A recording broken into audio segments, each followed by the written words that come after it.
Good morning, everybody. Hello, how are we? Happy Wednesday. How is everybody doing this morning?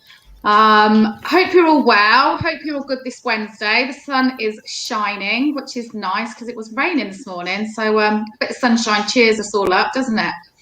So if you haven't watched any of our tea and toast before, I'm Jasmin. I'm a conversation starter at the Yard. And although our doors are closed on Gold Street at the moment, we are open still and doing all of our work online currently. But we are so close now to being back in the building. We've got our little roadmap in place, and over the next few weeks, you're going to start to see us, although we're going to be streaming these sessions still live online, we'll have a different background behind us because some of us are going to be in the Yard. So it's all change again, which all feels a little bit weird, but I think once we all get into the swing of it, it'll all be good. We'll all be, get back used to the way things used to be, sort of, very, very quickly. So look, there's loads of us here this morning. So let me just go round and introduce everybody to you. So first of all, we've got the lovely Georgia, who's also a conversation starter at the Yard with me. Morning, Georgia. Morning, Jasmin. How are you doing today? I'm really good, thank you. How are you? I am always sunshine. I can just see the sunshine blasting out, and I'm going to turn into Casper because I'm going to be like reflecting all of that sun. So you can call me Casper today. Perfect. All right, Casper, thank you. Can you change your name on the screen, please? Yeah. Okay, moving on next, we've got Luke. Luke is back with us. Luke is the conversation starter at the Yard, and I know we have spoken a few times online. Luke's been really poorly with COVID, but he's on the mend. He's back on the mend. How are you, Luke? I'm good, very good. Good to be back. How you feeling? Doing the tea toast. Yeah, feeling a lot better. So all good. Awesome. We're so pleased to have you back. And for people who've been watching us over the past few months, it used to just be Luke and I doing tea and toast, wasn't it, Luke?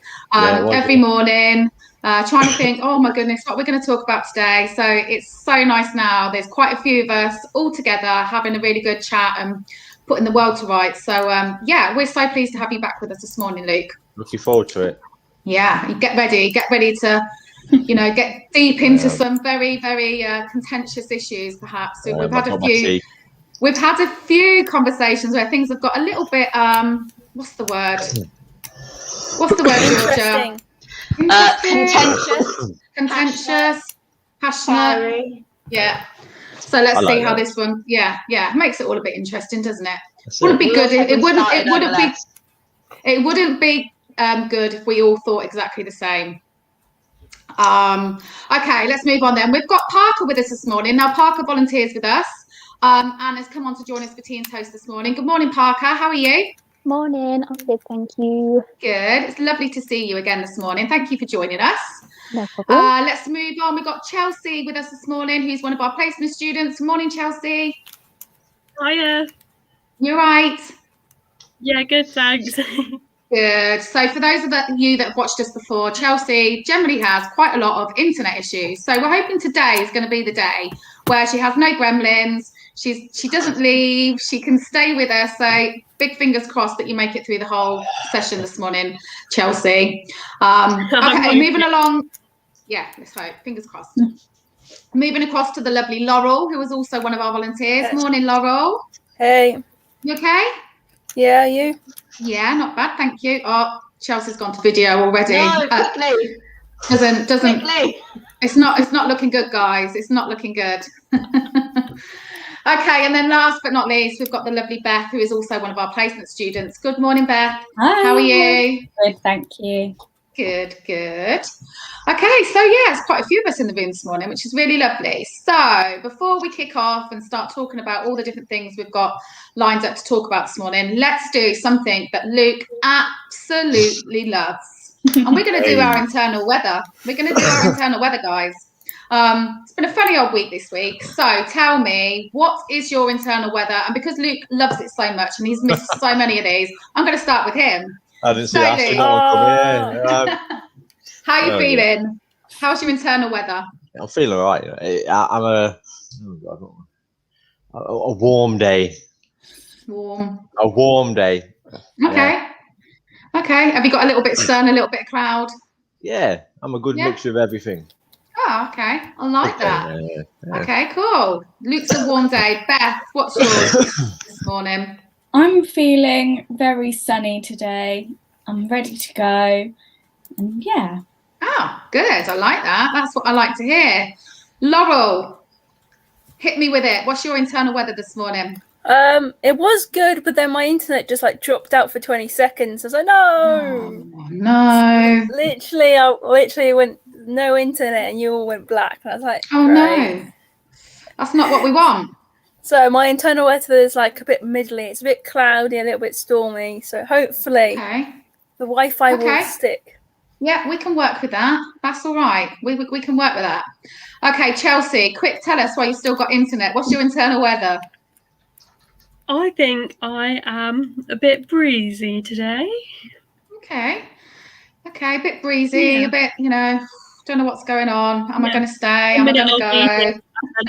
Gone with the wind. That's exactly what it is. Brilliant. That's a good one. I love that. Right, here we go then. Come on, Georgia. Give us your internal weather. Okay. Picture this. I am a very, very sunny day with a really big rainbow, I think, today. Ah, lovely. Always love a good rainbow. Okay, Parker. What's your internal weather? I was also going to say rainbow. It's been a bit rainy, but now it's sunny, so it's created a bit of rainbow. Ah, okay, yeah, loving the rainbows. Yeah, I'm feeling sunny today. I'm feeling pretty good. It was a bit miserable this morning. I took my kids to school and it was raining, but as the sun's coming out, I'm going to meet a friend for a socially distanced walk at Abington Park this afternoon. So that's, something to look forward to. Haven't seen them since before Christmas. So I'm feeling sunny, I'm feeling good. And I'm happy it's Wednesday and we're halfway. We're on hump day. We're halfway there, guys.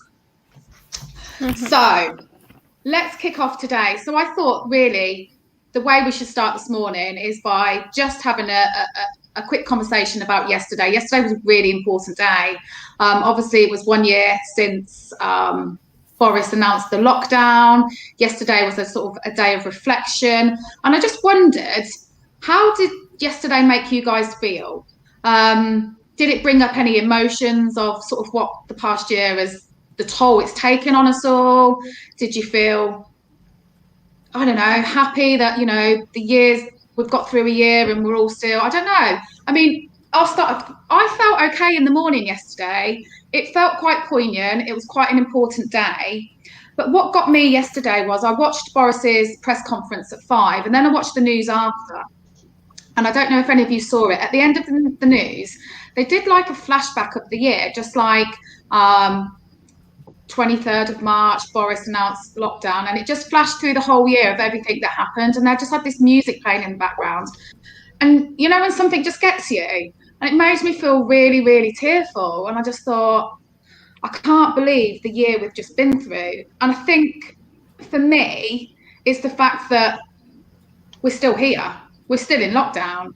So as much as like, wow, what a year, I know the roadmap's there and everything, but we're not out of the woods yet, are we? No, not at all. And I think this is a very difficult time for many people, especially people who kind of thought, oh, well, with this roadmap, it means that we're kind of getting to the point where we'll be coming out of it. But obviously, with the news that we don't have enough of the vaccine, and I think I heard something about under 49s, like may not get the vaccine until like midsummer or at the end of summer. So then I think a lot of young people in particular are just kind of getting to the end of their rope, and they're kind of just feeling like, even if they've done all the right things, they've gone back to school when we've told them to go back to school. They've gone home when we've told them to go home. They've done all these things, and it's still like not good enough. So I feel like there's a lot of, unrest with that. Yeah. Well, yeah, one of the things that got me yesterday when Boris was asked by one of the journalists, he said, what's going to be the thing that you'll never forget from this? And he said it's the children. He says it's the loss of the education. And he actually mentioned the year 6 children in primary. He said we've got about, I don't know if he said 90,000. Anyway, I could be wrong on the amount. He said we've got a whole year group of year 6 children who are moving up to secondary who have lost such a huge amount of their education. And that's my son. he's moving up to his year 6 and he's moving up to secondary. And that, I guess, when it really relates to you, and I think, God, that's my boy, and he's missed so much, and he's going to be one of them kids. And it's a huge effect what all of this has had on the children, and not just in the lack of their education, but in their mental well-being, isn't it?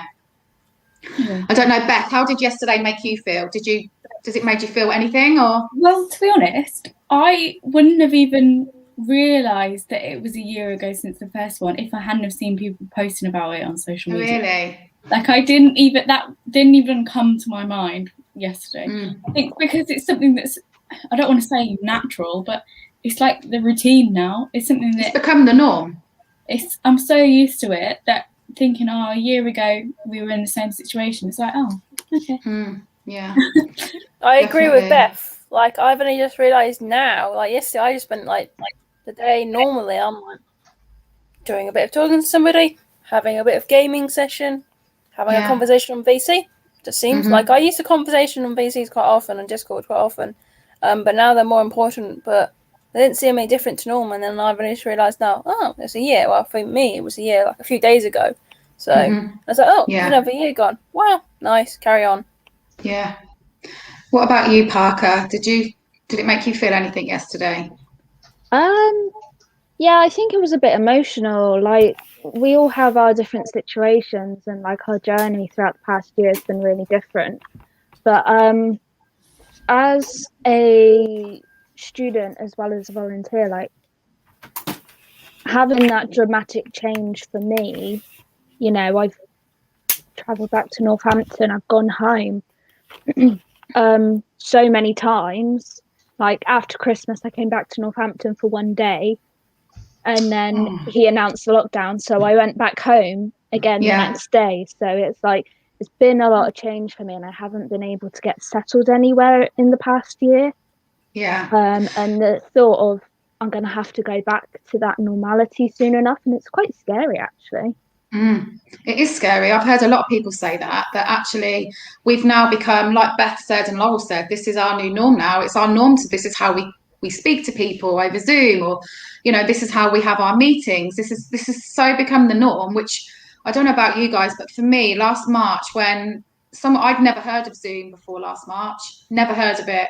And when this all started, I was thinking, this is ridiculous. What, we're all going to have a meeting on, and like now it's every day I'm on here.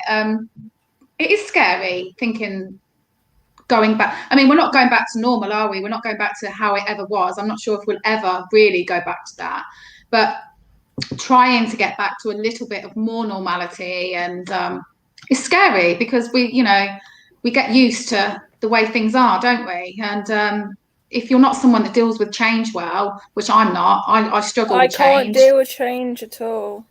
Well, that's it. And there's lots of people out there that are saying that, that really struggle with it. So having to then change everything again, and like Parker just said, you've sort of had chop change. You really can't get into any sort of rhythm of what you're doing, can you? I'm hoping that somewhere there will be resources for employers and schools and stuff with like how to ease people back in, not just from a working standpoint, but also from a social standpoint, because like you just said, we're so used to seeing each other through screens that we're going to suddenly have to get used to like seeing everyone's body language, seeing people's different expressions and the different like things that they do, and how to kind of like read that again in a sense as well. And how to, and also like it is exhausting being on Zoom or like StreamYard or whatever, but if you're in person you can't go away. Like if you're at work and you have like a really big meeting, you're like, I'm exhausted, you can't go and have a lie down afterwards. Like you're gonna have to sit at your desk or sit at your table and carry on working. So I think there needs to be like a gradual process with that. Oh, definitely. Because although it sounds silly, it is like people's stamina and energy. Like it's been mentioned a lot at my kids' school that the children just haven't got the same stamina as what they had before, because They've been doing all their online learning at home. It's hard for them to now to sit in a classroom at a desk and concentrate. Their energy levels are so depleted. And that goes the same for us as adults, because we've been doing the same thing. So getting back into that routine again is going to be tricky for us all, I think. Chelsea, how did yesterday make you feel? Did you realise it was a year, or was it? I think initially I didn't, but it was on this morning, I think, and people were sending in like what they've done in a year and things. And I just sat and thought, what has actually like happened in a year for me? And I was like, had a very abrupt end to my third year of university. We've not even had a graduation yet, which is really strange to me. And I just, it just makes you wonder whether it will actually like you'll have that end of like such a rite of passage ending university. And it just kind of all ended very abruptly, and then you kind of think, oh my god, I'm on my own. And then now I'm back at university. It kind of it's just so weird. It's very strange, isn't it? It definitely makes you look back. You know, we've all, as Parker said, we've all had very different journeys through this pandemic, and it definitely makes you look back and think, wow, how has this affected me? How has this affected my family? I just still can't believe, I know I've said this a million times, I can't believe we're still sat here and we're still on lockdown. I just never envisaged this. I really didn't. And it scares me now that people say, well, they were talking about this third wave from Europe yesterday coming over, but then I've heard people say, be prepared for another lockdown at the end of the year. And I'm just like, oh my gosh, I just don't know if I can take any more, you know? People sort of feel like we're up to there with it all, aren't we? Yeah. Luke, I agree. Oh, sorry, go on, Georgia. No, I was just going to say, I completely agree. Yeah, I think all the issues that are being brought up at the moment, like I guess we're going to go on to talking about what happened in Bristol and you know, all these kinds of things. Yeah. I feel like whenever something happens now, it's going to be magnified to a certain extent because people are getting so fed up that I think that all of that anger and all of that frustration is going to be like very targeted at the specific issues as they arise. So I feel like we'll have to be very like careful of that and conscientious of that as well. Sorry, Luke, you can. Yeah, no, definitely, completely agree, Georgia. Luke, what about yesterday for you? Quite significant? Yeah, you know, I didn't. I knew a year was coming up. I didn't know it was yesterday until I seen it on the news. I think for me, it was more of a kind of like shocked, I suppose. You know, it's been a year. It's a big chunk of your life, isn't it? A year. And I was thinking, like, you got, you know, like you say, you think about the loss of education and how long it's been since you've seen family members and that. It's kind of not overwhelming, but kind of puts it into perspective a bit when you think a year. And you put it that way, you know, it's been a long time. But when you say it out loud, you know, a year, you've not been able to do this for a year and that for a year. It's been a long time. It's mental, isn't it? I suppose for me, it's just I was thinking about how things are improving and things are getting better. I don't think it'll be normal. I don't think this will be the way normal life is from now on. I think we will go back to how it was before. But I still think it's going to take longer than a year. Yeah. Longer than 2 years, like you said. Yeah. So expect another lockdown into the year. Probably one before then. You know, you don't know, do you? Yeah, I mean, I guess the good news is we've got the vaccine. So imagine if we was in this situation now without vaccine, that would be horrendous, wouldn't it? But you know, I agree with you. You know, it's although Boris says June the 21st, and it's all going to be hey, all restrictions lifted. I'll believe it when I see it, to be honest, because I just can't see at the moment how we can get there in just quite a few months. Do you know what I mean? Also a bit angry as well because if everything had been dealt with properly, there wouldn't have been a need for us to be a year on be in this situation. So a bit of anger. Yeah, completely. Did you see there was a picture, I think either today or yesterday, circulating around social media about what Australia's doing? Like Australia's having like festivals and stuff. It's pissing me off. and everyone's just like livid about it because it's like again the differences in leadership over the world. You remember New Year? Do you remember back in New Year? And then you had was it China? Was it China who did the everyone was on the streets for for New Year? Like there was all these pictures circulating, and obviously we were like, can't go out, can't do this, can't do that, etc. So I think the leadership. I'm hoping that it's going to make people realise that actually it's not that no one could deal with this. It's that our government can't deal with this, because if they could, we would be in the same position as Australia and different other countries who are now able to go out and do stuff. Yeah, exactly. You got countries much bigger in size than ours who have dealt with this, and are now pretty much back to normal. Yeah. And then there's talking about a third lockdown. We've had some ridiculous decisions made, haven't we? When we look back over this past year, and you just think, they were saying on the news this morning, how many lives could have been saved if Boris had locked us down earlier, if they'd closed our borders earlier, if they'd done all the things that other countries had done. So many lives have lost unnecessarily. And that's the really sad thing, I remember the beginning of this when I think, was it 20,000? But they'll say, 20,000 deaths would be a victory, basically. Which is a load of absolute bullshit. But now we're on 126,000. Exactly. Yeah. Terrible. It's terrible. But then I don't know. Did any? Yeah. Exactly. But did any of you see on the news this morning? I woke up this morning and now they're saying in August they're going to start vaccinating children. Have they done? I hadn't read that actually. The only thing I'm skeptical about that is where's the trial data? Thank you. Well, I don't know. I think they're saying they're going to trial it now, but what they're saying is they want to get as much immunity into the population as possible, because they do think that we will be getting a third wave, and they do think that it's going to hit us again in the winter months. But I as being a parent, I don't know. I'm a bit dubious about it. I want the vaccination. I want to have mine. I'm literally desperate.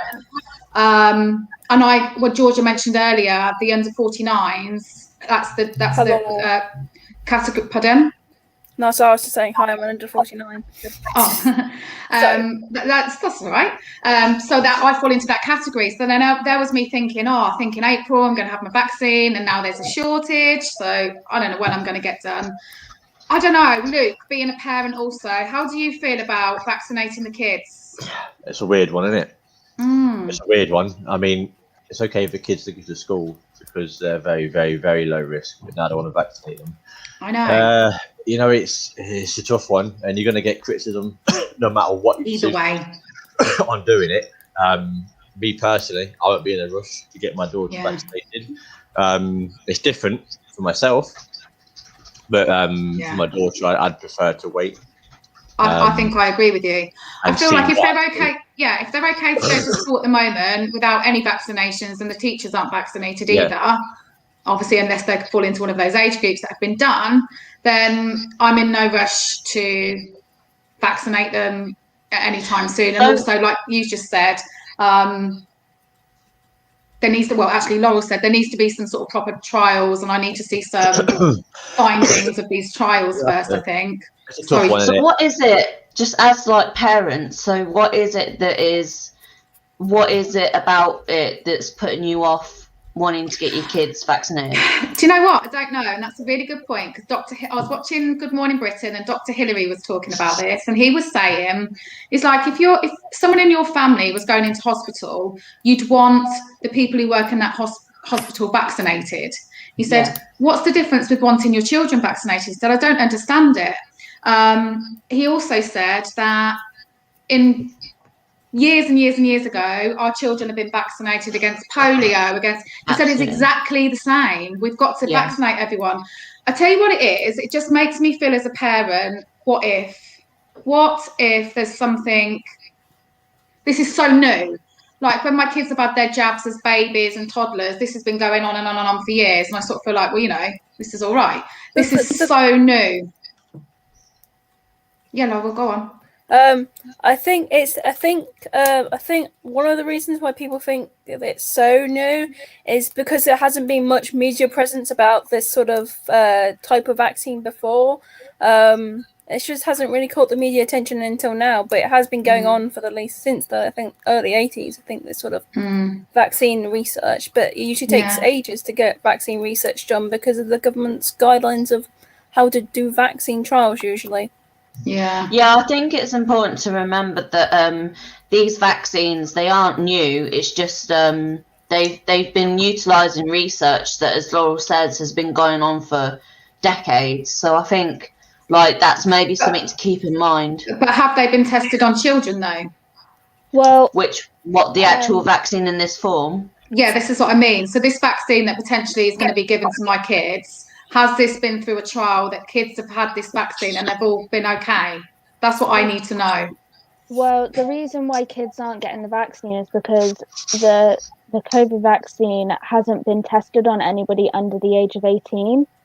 And they're saying that obviously children have a higher immune system, which means they'll be able to fight off COVID better. But I do know, because I do something similar to this in one of my jobs, and Georgia came on as a guest, we were talking about how they are in the process of testing it on people under the age of 18. And obviously they're going to want to speed up that process so then they have proof behind them that it's safe for those children. So if it was safe for if it was safe for anybody under the age of 18, and there was that proof, would you get your kids vaccinated? Yeah, I mean, that's the same process. Yeah, I mean, that's what I'm saying. They need to do these trials, and once at the end of these trials, once they say it's been tested, they're absolutely fine, then I think I'd feel happy. I feel dubious at the moment as to whether I want to give it to them or not, because obviously these trials haven't taken place. I mean, they're saying August is when they're going to first start vaccinating children, so we've got a way to go anyway. I guess it's just something you start to think about as a parent, or not even as a parent, just do we need to vaccinate the children? But I find it really interesting because if they're trialing it on kids under 18, someone's kid is having the vaccine. Yeah, I know. I suppose that's what I'm thinking. There has to be a certain amount of people who are going, yeah, okay, you can of course there does, test it on me type thing. But I would never put one of my kids up for that trial. It's not I wouldn't, just because I don't know enough. It's just for me as a parent. I'm not saying it's right or wrong, but for me as a parent, I would not put my kid up for a vaccine trial when we don't know what the results could be of it. That's it, innit? You've got your duty is to care for your child and do the best for them. Now, what do? You either give them the vaccine, which, in my opinion, hasn't been tested long enough to know long-term effects of it, especially in children, or you run the risk of them getting COVID when they've been all over the news and you've been told by the World Health Organization and everyone that stands on the podium and makes a speech that they are extremely, extremely low risk and they're okay to go back to school. What's your decision that you make? Yeah. My decision is I wait. It's going to be really tough because I think it must be really difficult as a parent, because I guess that if you are sending your kids out to school or to wherever, then there is a risk that they could catch the virus, and you don't know how your child would react to that, because it's very case by case specific, isn't it? Some kids might not have that much of a reaction to it, but some kids it's going to be potentially hospitalization or worse. So how do you weigh that up? Wow, this is it. Weigh that up? Yeah, and this is why it's just such a tricky one. It feels very, I don't know. I can't answer that. I don't know. I honestly don't know. It's one to be sat and thought about, I guess, and one to perhaps, for me personally, when they say, right, we're starting to do the children in August, when we get to that point, and then I can then maybe do my own research as to how the trials have gone and then make a considered decision, I guess. That's it. Well, just go on what you're being told. Mm. You can't just go on what you're being told. You got to do your own research as well. I think.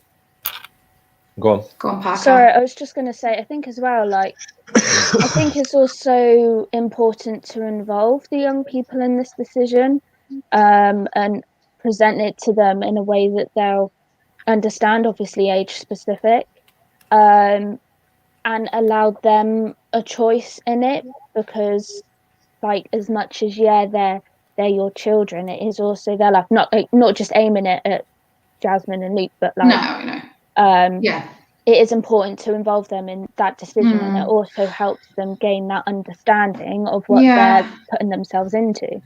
Yeah, I hear what you're saying, but to be honest with you, Parker, my kids are 10 and 7, and it won't be a decision that they're making. It'll be mine and their dad's decision, I think, because I think they're too young. I don't think they know. I hear maybe when you go more into the teens and they understand things a bit more. I think 10 and 7 are way too young to be able to make a decision as to whether they should have a vaccine or not. And that's where it falls on myself and their dad's head, and my husband. So it is a real tricky one. I guess it's one of those ones. It's just watch this space, and we'll see what happens, really.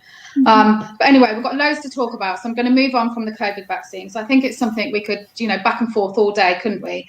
Something I think is really actually important that we do need to speak about today is the Bristol protests. Georgia, do you want to kick us off on this? And just in case anyone's watching, don't quite know what's happened or what's going on. Okay, yeah. So there was a bill that was introduced. I can't remember. It's like the police crime and sentencing bill. Say it again, Beth. It's the police crime sentencing and courts bill. There we go. Beth's on it. So that bill was introduced, and within that there was this, there was talk about how they could like restrict or basically criminalize protests. So, and it was very like dodgy language in that it was basically saying like, so if you're causing like a nuisance, then you could be fined up to £10,000. Which is kind of a little bit like dodgy to me, because it's like what is a nuisance, like they could easily just slap that on basically anyone who's trying to protest and say, well, I believe you're correct, like you're causing a nuisance, so here's a £10,000 fine, which would obviously cripple a lot of people financially, which then puts people off wanting to do these protests and vigils and all of that kind of stuff. And so, it's a very, I'm going to say dodgy again. It sounds like a very dodgy piece of legislation, but it was actually passed in the House of Commons, so they actually voted for it. So now it's moved on to the next stage. So that's why people were kicking off in Bristol, because they were saying, that's not on. Like, it's not really working for the people. So the Bristol protests are because the government are trying to put a stop to protests. In a nutshell. In a nutshell. That's ridiculous.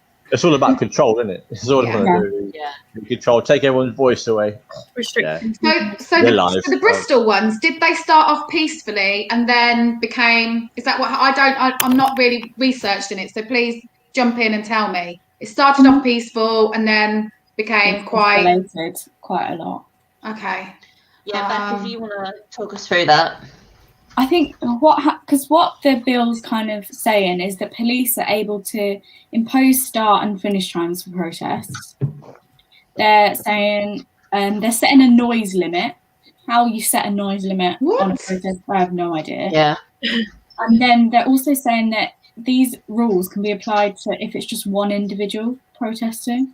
So if it's one person. Wow. Which isn't really a protest, is it? If it's one person, And then they're also saying if there's any damage to memorials, because in Bristol, there was this statue of a slave trader that was broken down, and that can lead up to 10 years in prison. Wow. For damaging memorials.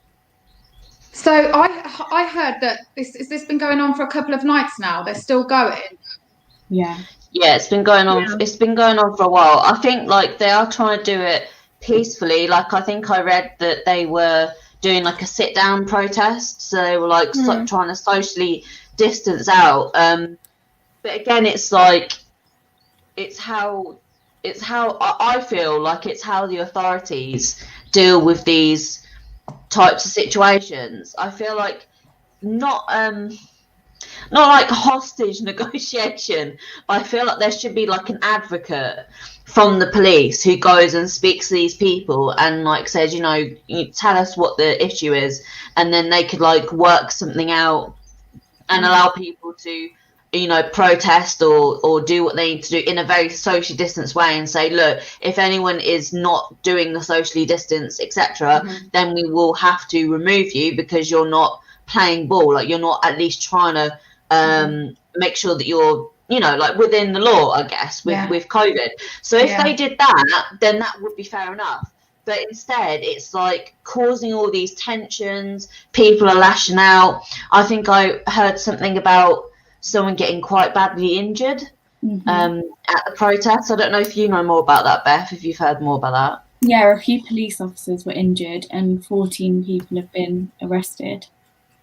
I think what you're saying, Georgia, about there being a police officer that goes and talks to people. I did a policing module for my undergraduate, and we covered protests and riots. And there actually should be somebody from the police that goes in as a neutral party and says what's going on, what do we need to help you. But it seems like here they've just gone there. I've seen pictures on the news of them all in their riot gear, like with their shields and batons, and it's like, what image are you portraying that you're going into this all suited up? It's like you're expecting something to go wrong, and then that just antagonises people, doesn't it? And then we get what's happened this week. I definitely think there should be some sort of mediator that works between the two to allow these protests. People have a right to protest. People have a right to say if they don't agree with something, don't they?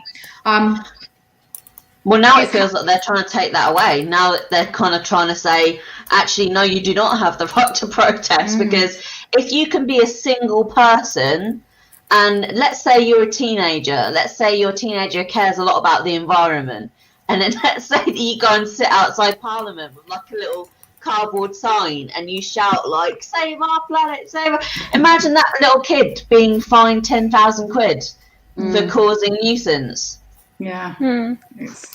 It's ridiculous. What a threat that little child is, because that's what it feels like to me. It feels like they're trying to say that just by trying to exercise your right to disagree, that you are a threat. And so they're, like Luke said about the feeling of like control, because that's what it feels like. It feels like they're just trying to say, actually, we'll tell you when and where you can protest and how loud you're allowed to be and what you're allowed to say and what you're allowed to think. And it's like, where does it end? Is this just in Bristol where they protested, or is it anything else anywhere else? I think there's been several incidents over the last few weeks with the Sarah Everard situation. I think there's been a few different protests across the country and vigils like that. And basically, it seems like most places, if the police don't get involved, then there isn't an issue. And it seems like if the police just kind of step back and allow it to happen, then it's like a very peaceful event.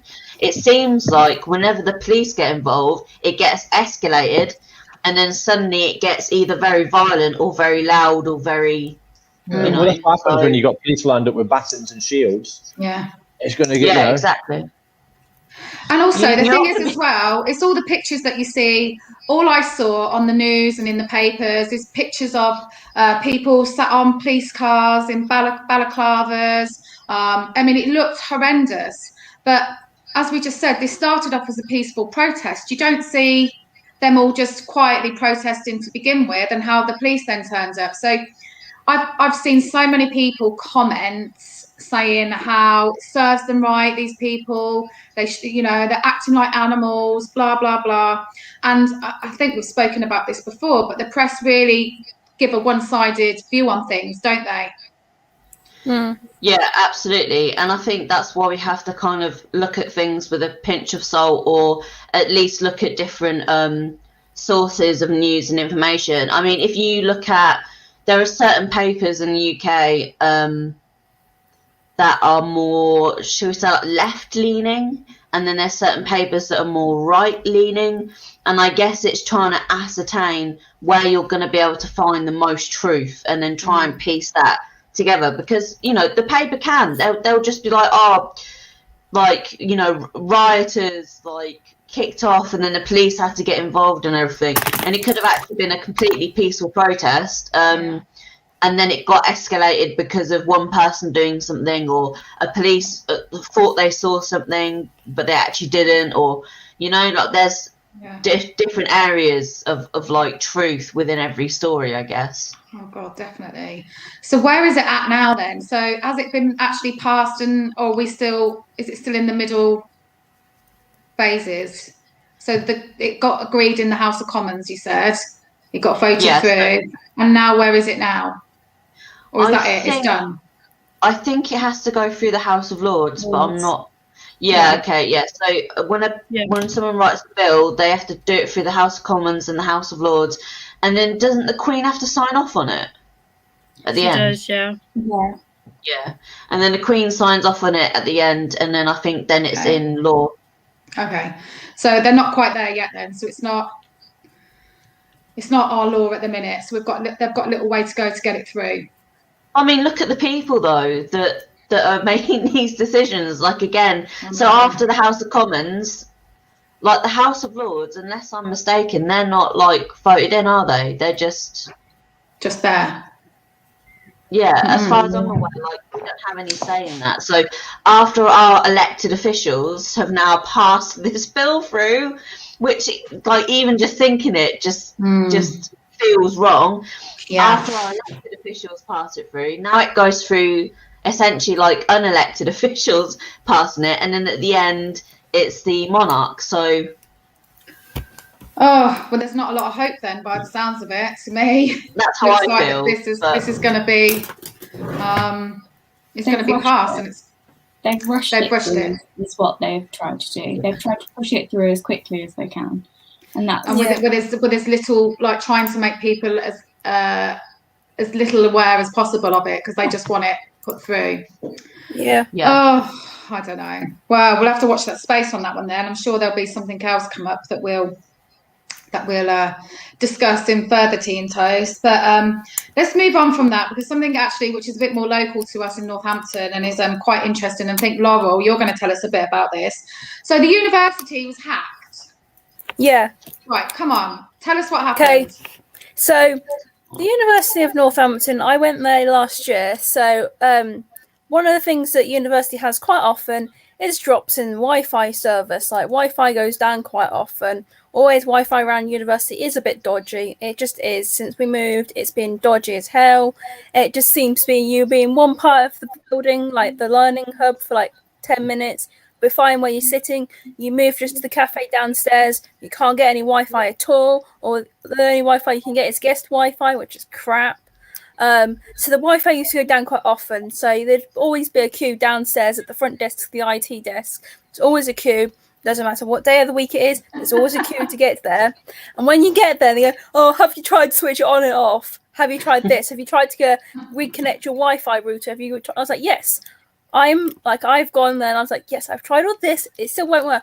Oh, we'll get a network guy up to see you soon. They don't come until 3 months later, and then the problem's usually resolved itself. So I'm still in some of the groups for university. And I saw like last week that their Wi-Fi had gone down completely. Like nowhere on campus had Wi-Fi.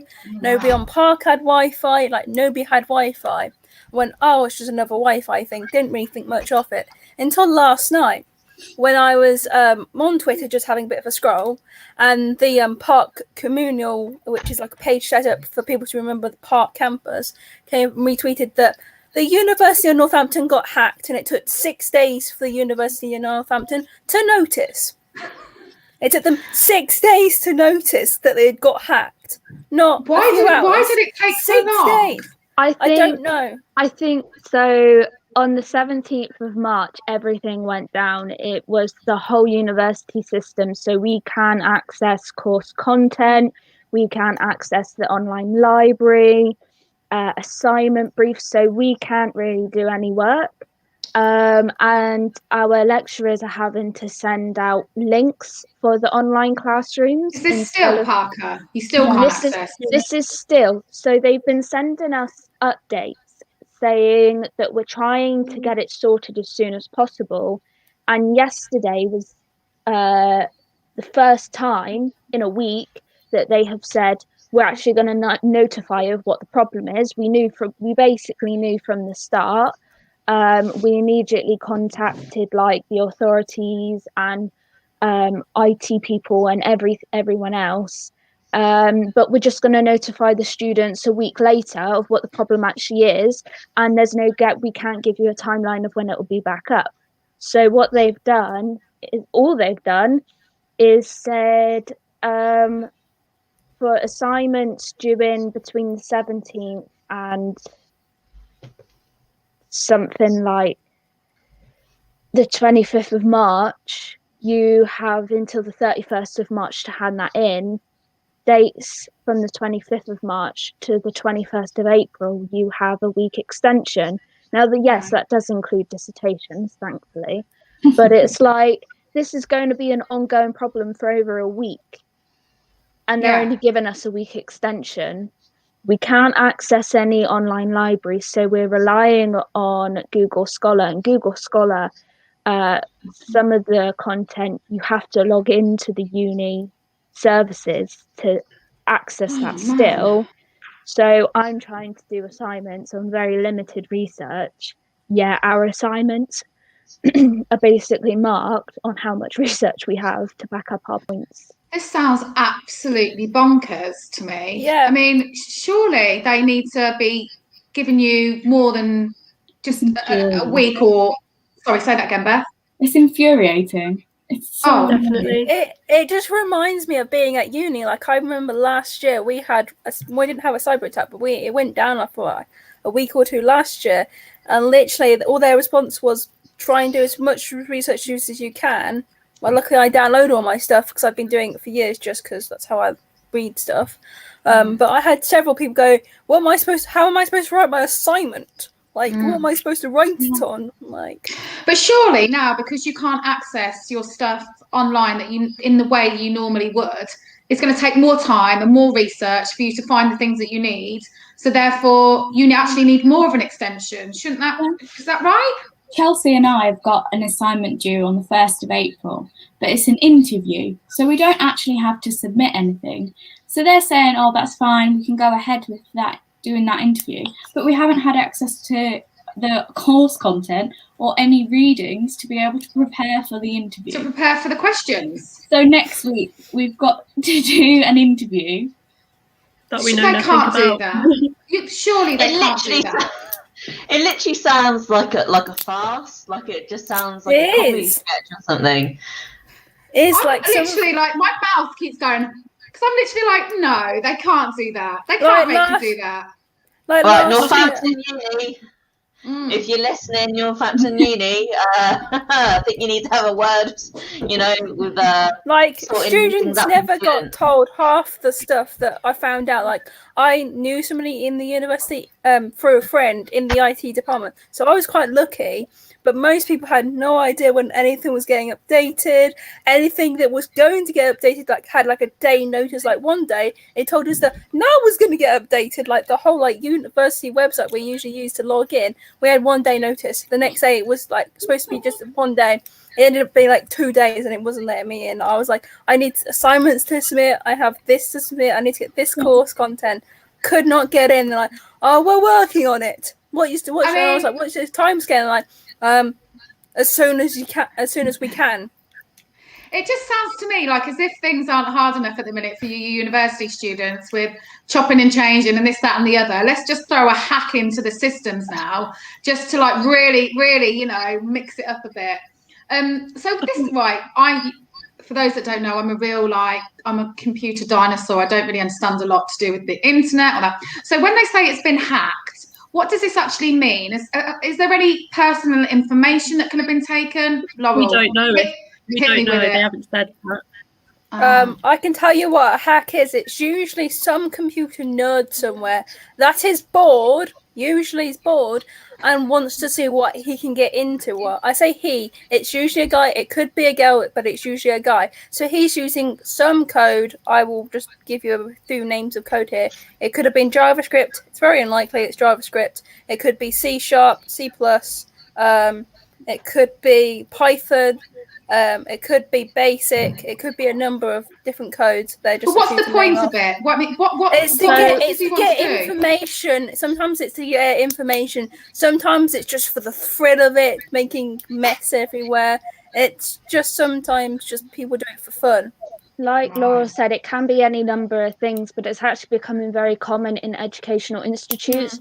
So there are hackers that are targeting universities for money and personal information. Oh, really? They sent us out a Q&A yesterday as well, and one of them was, has any personal data been compromised or anything?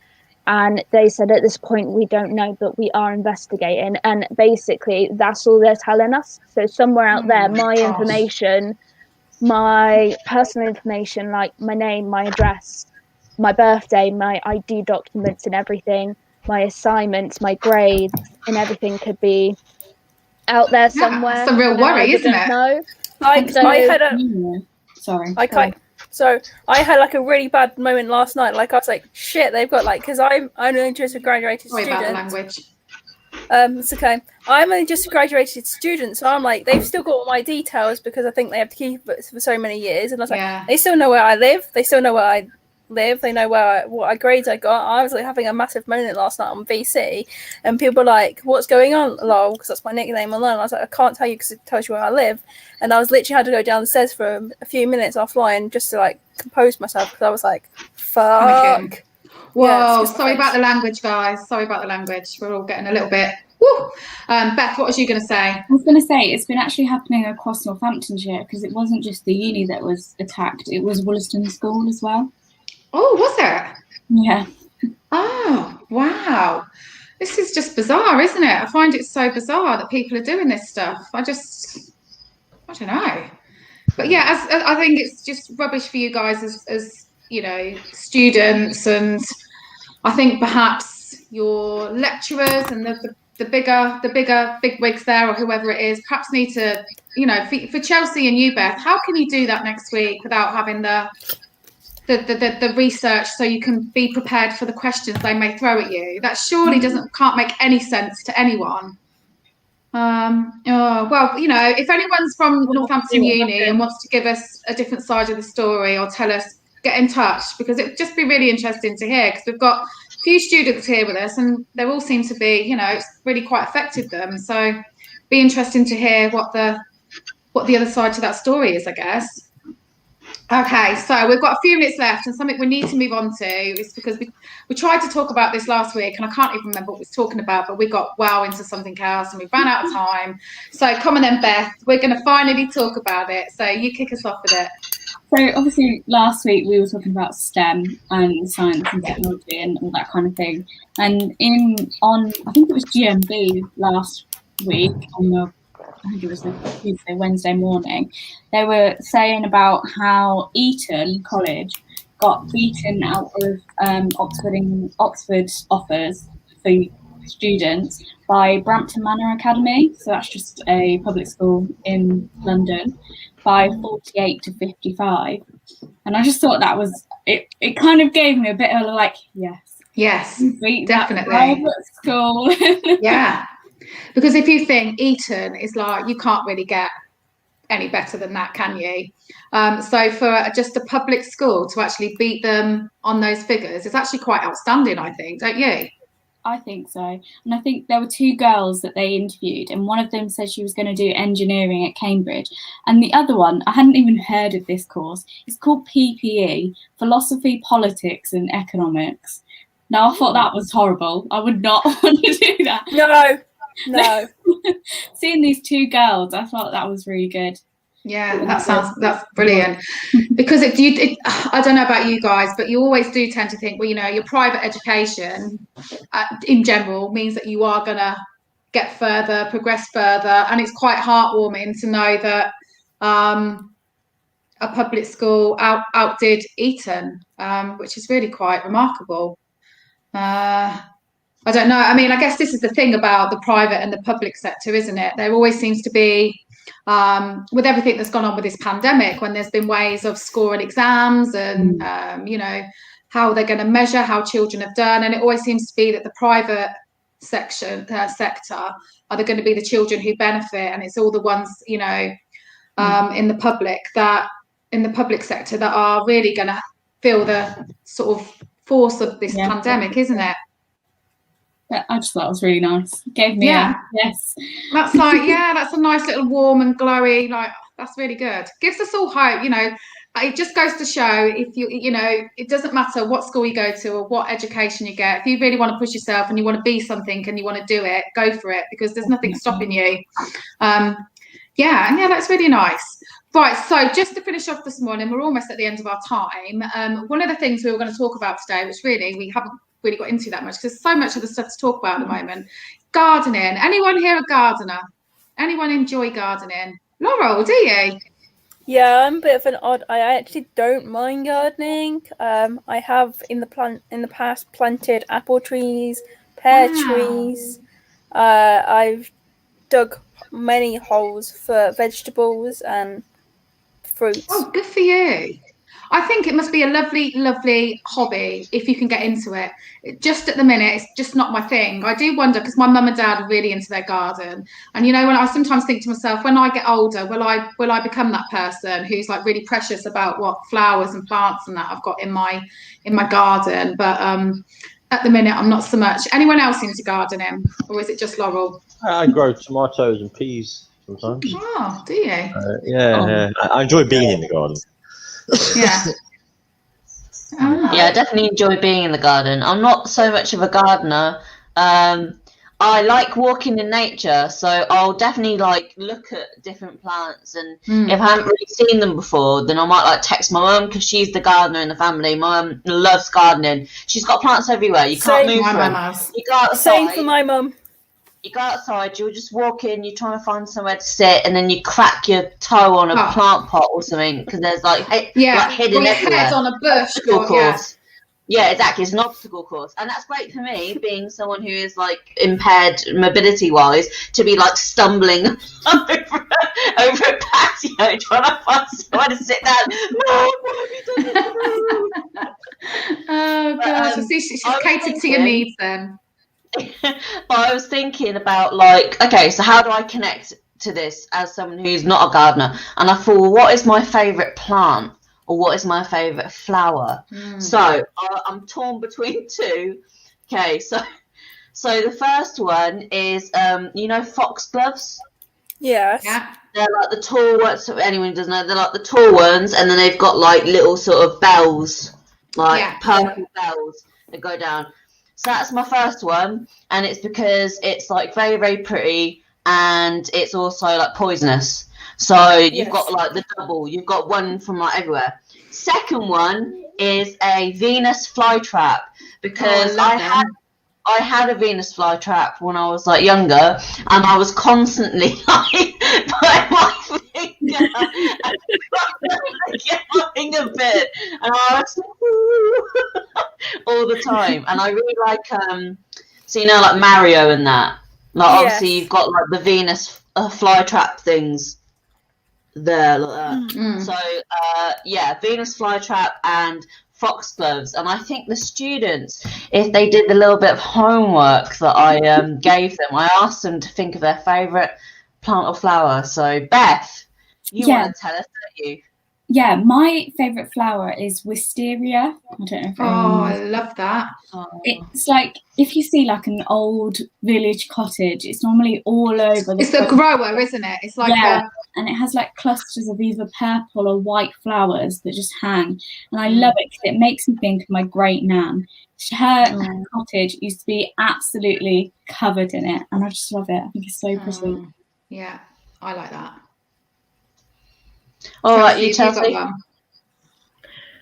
I have to go with sunflowers. I thought you was going to say that. You told us that before, that you love them, haven't you? love them. Yeah. It's a family thing. My sisters absolutely love with sunflowers as well. So we need to start growing some actually. So now's the time. But yeah, they are a nice flower. What about you, Parker? Have you got a plant that you really like? Sorry, Jess. It's all right. I don't really know. I brought a couple of flowers before lockdown. Me and my mum went to B&Q, and there was some like different coloured flowers. I don't know what kind of flowers they are. There was like orange ones, yellow ones, purple ones, pink ones, and I bought them and I planted them at the front, and they're all dead now, but hopefully they'll regrow. But I thought that was really nice. I like the different coloured ones that you can get. I think they're really nice. Definitely. I love a tulip. Because I think tulips really reminds me that spring's come in, as you know, as much as daffodils do. But you can't beat a lovely vase of tulips on the side. Sun's coming through, spring's come in. They make me feel happy, and they really do come in a lot of beautiful colours. So I love a good tulip. What about you, Laurel? I'm split between two, really. I like a good old red rose myself. But I also do like foxgloves, like Georgia. Foxglove. You can't beat a nice rose, and they just smell beautiful as well, don't they? Come on then, Luke. What's your favourite flower? Oh, I got two. I like lavender. Yeah. And I like I don't know what it's called, but it's a big bush thing. It grows. It's purple, and it attracts butterflies. It's known for attracting butterflies, and we've always got it in our garden because my mum plants it. So yeah. I don't know what that's called, but it sounds. Yeah, nice. I don't know. I did know it, but I can't remember what it is. I've had a look on internet just now, but I can't find the name of it. What did you put in? Big bush that attracts butterflies. Yeah, bang on. I put big purple bush that attracts butterflies. Oh my God! Right. On that note, we're going to go. We've had enough talking about big purple bushes today. Right. Thank you for such a great chat this morning, guys. It was really good. Really enjoyed it. If you have been watching us this morning and you think, I really want to get involved, let me get onto that panel of tea and toast, you can always email us at theyard@communitycourtyard.org, or you can message us on any social media. We will be back again tomorrow at 10:30. Have a great day, everyone. Thank you for joining me this morning, and I'll see you all soon.